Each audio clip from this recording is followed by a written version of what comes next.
50 টকা মই পাৰ মাহে পেমেণ্ট কৰি আছোঁ জানেনে আজি যে মোক উঠাই দিলে মই কি কৰি খাম কালিৰ পৰা অতি দুখৰ মুখে মই মই অকলে ব্যস্ত আছিলোঁ মোক গুলিয়াই মাৰি পেলাওঁ মই নালাগত চিন্তা কৰি পৰিম কোনো ঘৰৰ মানুহে বুজি নাপায় জানে ইমান কষ্ট কৰি চলি আছে আমি টাস্ক পেপাৰ কৰা নাই আমি মোৰ কোনে জানিব মোৰ কি কণ্ডিশ্যন চলি আছোঁ মোৰ কোনো নাজানে মোৰে বহুত প্ৰব্লেম আছে কিন্তু আমি একো কোৱা নাই কালি আমি কষ্ট কৰি চলি যাওঁ কিমান জেগাতে আমি বিহাৰীখিনিক আমি খেদা নাই এইখিনি আছে তেওঁলোক আমাৰ নিজৰ মানুহ ইয়াতে বহি আছে থাকক চবে কয় যে পুলক দা বিহাৰীখিনি খেদি যাবচোন নহয় বাবা সিহঁত বহুত পুৰণি মানুহ নেখেদিবা সোধক আজি মাতি আনি বিহাৰীখিনি সোধক মোৰ চাব দি মোবাইল ইমান কিমান মাতি আছে ফোন কৰি আছে IDFC কিবা কিবি মোবাইলত চাওক যদি নহ'ব যদি মিছা কৈছোঁ এই জানে ৰঞ্জন কলিতা দিবলৈ হোৱাৰ কাৰণে জানে চৰকাৰে পাৰ্মিশ্যন দিলে গলিৰ ভিতৰত এখন শ্বপিং মল বহাই দিলে দিয়াৰ কাৰণে মোৰ দোকানত বিক্ৰী বেয়া হৈ গ'ল লোন আছে মই আজি মোবাইল চাওক আপুনি মোবাইল চেক কৰক মোবাইল চেক কৰক 2 লাখ বিষয় মই 50 টকা মই পাৰ মাহে পেমেণ্ট কৰি আছোঁ জানেনে আজি যে মোক উঠাই দিলে মই কি কৰি খাম কালিৰ পৰা অতি দুখৰ মুখে মই অকলে ব্যস্ত আছিলোঁ মোক গুলিয়াই মাৰি পেলাওঁ মই নালাগত চিন্তা কৰি পৰিম কোনো ঘৰৰ মানুহে বুজি নাপায় জানে ইমান কষ্ট কৰি চলি আছে আমি টাস্ক পেপাৰ কৰা নাই আমি মোৰ কোনে জানিব মোৰ কি কণ্ডিশ্যন চলি আছোঁ মোৰ কোনো নাজানে মোৰে বহুত প্ৰব্লেম আছে কিন্তু আমি একো কোৱা নাই কালি আমি কষ্ট কৰি চলি যাওঁ কিমান জেগাতে আমি বিহাৰীখিনিক আমি খেদা নাই এইখিনি আছে তেওঁলোক আমাৰ নিজৰ মানুহ ইয়াতে বহি আছে থাকক চবে কয় যে পুলক দা বিহাৰীখিনি খেদি যাবচোন নহয় বাবা সিহঁত বহুত পুৰণি মানুহ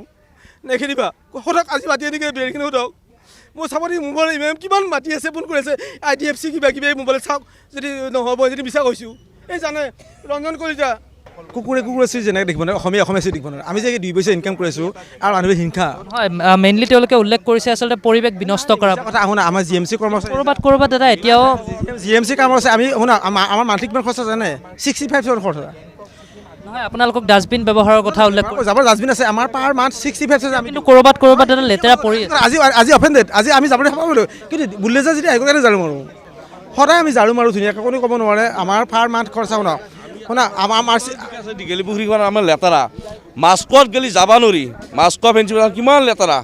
তাতে পঢ়ানোকে চকু নপৰে আমাৰ তাতে চকু পৰি আছে কিন্তু গুৱাহাটীখন যদি আমাৰ স্বচ্ছতাৰ দায়িত্বও কিন্তু ক'ৰবাত আমাৰ অসমীয়া থকাৰ কাৰণে এটা হাগা লাগিছে পইচা উঠাইছিলোঁ আমাৰ 2000 আমাৰ হাতত আছে মোৰ হাতত আছে মই নিজে দি দিওঁ ঝাৰু মাৰোঁ